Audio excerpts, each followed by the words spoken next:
৭৩ হেক্টরের বেশি এলাকায় বিস্তৃত এবং ২৩০০ হেক্টর উচ্চতায় অবস্থিত লিচিয়াং আধুনিক ফুল শিল্প পার্ক। এখানে ৪৮ প্রকারের তাজা গোলাপ চাষ করা হয়, যার বার্ষিক উৎপাদন ৩৯ মিলিয়নেরও বেশি ডাটি।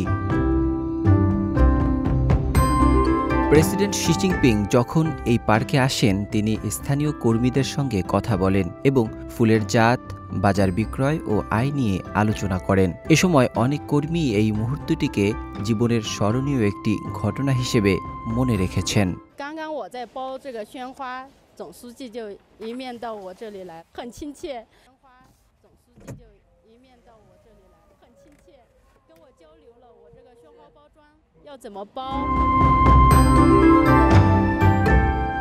লিচিয়াংয়ের উচ্চতায় বিশেষ সূর্যালোক পাওয়া যায়, যা গোলাপসহ অন্যান্য ফুলের গুণমানকে উন্নত করে। এ ফুলের ডাটি দীর্ঘ হয় এবং ফুলের স্থায়িত্ব বেশিরভাগ সময় ১৭ থেকে ২৫ দিন হয়ে থাকে।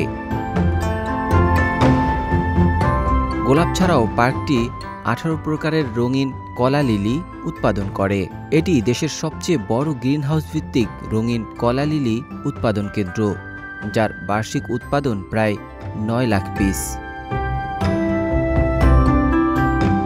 এই পার্কের পণ্যগুলি চীনের প্রধান শহরগুলো যেমন বেইজিং, সাংহাই ও গুয়াংচৌ এবং আন্তর্জাতিক বাজারে যেমন জাপান, ভিয়েতনাম ও রাশিয়া রফতানি হয়। এটি স্থানীয় অর্থনীতি উন্নয়নের গুরুত্বপূর্ণ ভূমিকা পালন করছে এবং আশেপাশের ৩০০ জনেরও বেশি মানুষের কর্মসংস্থান সৃষ্টি করেছে।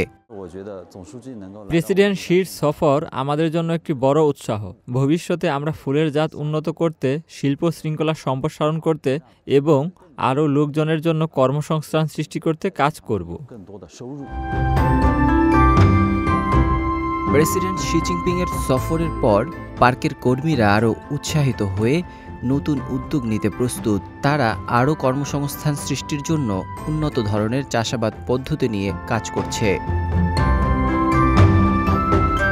চীনা সরকারের সহায়তায় এবং স্থানীয় কর্মীদের কঠোর পরিশ্রমে লিচিয়াং আধুনিক শিল্প পার্কটি এখন একটি উদাহরণ হয়ে উঠেছে, যা ফুল শিল্পের ভবিষ্যৎ গঠনে গুরুত্বপূর্ণ ভূমিকা পালন করছে।